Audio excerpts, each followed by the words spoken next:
Every single day you open a website and boom, there it is, right? That giant, annoying pop-up demanding you to accept all cookies. And look, most of us just blindly click accept to get it out of the way without even thinking twice about it. But what's actually happening behind the scenes when you do that?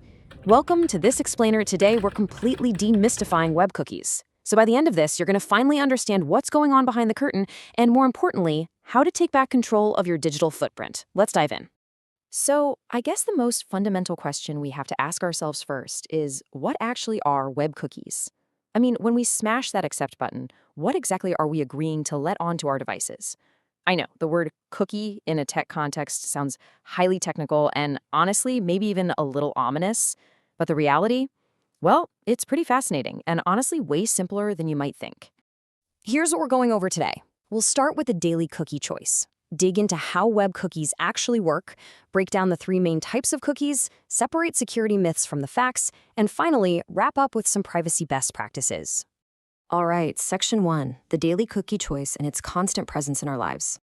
Okay, so an HTTP cookie is simply a tiny text file stored on your browser by a website you visit. That's literally it. It's not some magical program sneaking into your hard drive. It's not a complex self-aware algorithm.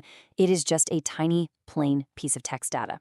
I think grounding ourselves in this reality right off the bat really helps strip away a lot of that confusion and anxiety, don't you think?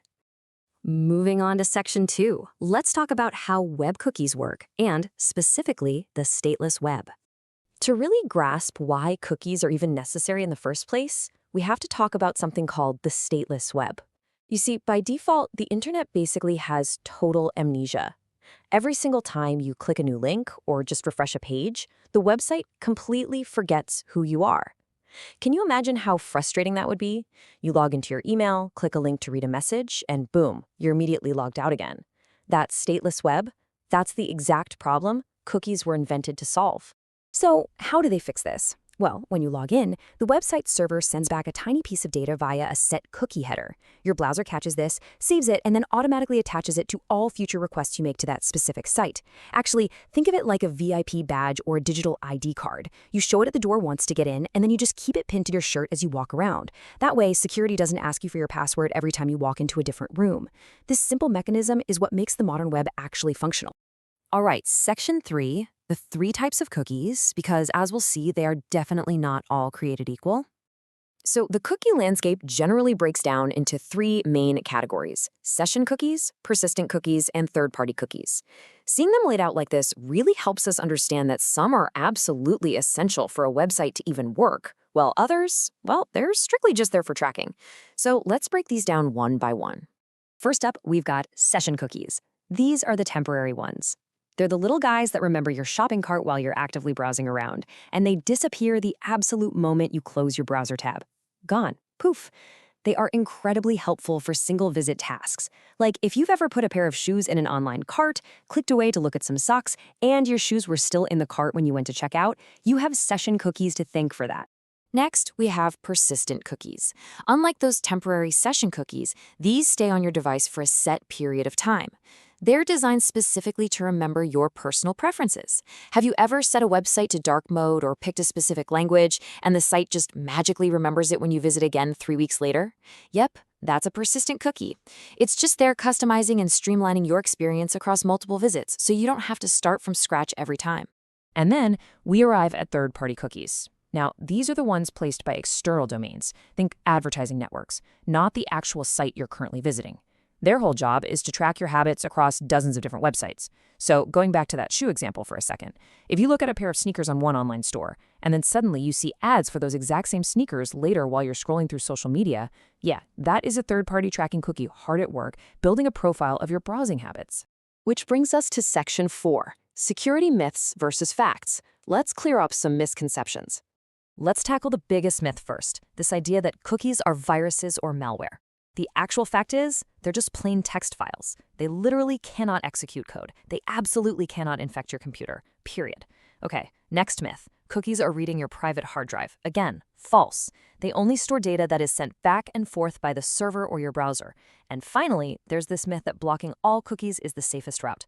Well, the reality there is that blocking absolutely all cookies will just break basic web functionality, like logins and your shopping carts. However, we definitely cannot ignore the realities of privacy here. Third-party cookies absolutely do pose a legitimate privacy concern because they track your history across dozens of websites. They are out there actively building a profile about your specific habits. But hey, there is good news. Modern browsers like Firefox, Safari, and Chrome now offer built-in tools designed specifically to block these third-party trackers, all while keeping the essential ones working perfectly.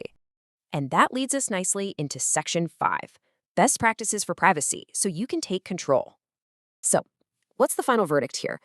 Well, basically, first-party cookies are the helpers. They make the web usable and smooth for us.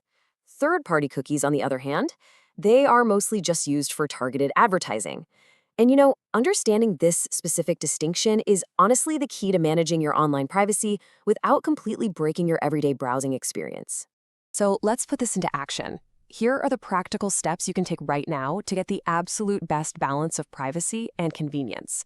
Number 1, definitely keep essential or first-party cookies turned on, so websites actually function and keep you logged in. Number 2, take a second to go into your browser's security settings and turn on Block Third-Party Cookies. This will stop that annoying cross-site tracking dead in its tracks. And number 3, periodically clear your browser cache and cookie history, just to maintain a clean slate. It's really all about giving you the control back. And that brings us to the end of this explainer. We've gone all the way from the frustration of the amnesiac, stateless web to really understanding the vital difference between session, persistent, and third-party trackers. So, now that you know exactly how they work and exactly what they're doing behind the scenes, what will you block next? Seriously, take a moment today to dive into your browser settings and take charge of your digital footprint. Thanks for learning with me today, and I'll see you next time.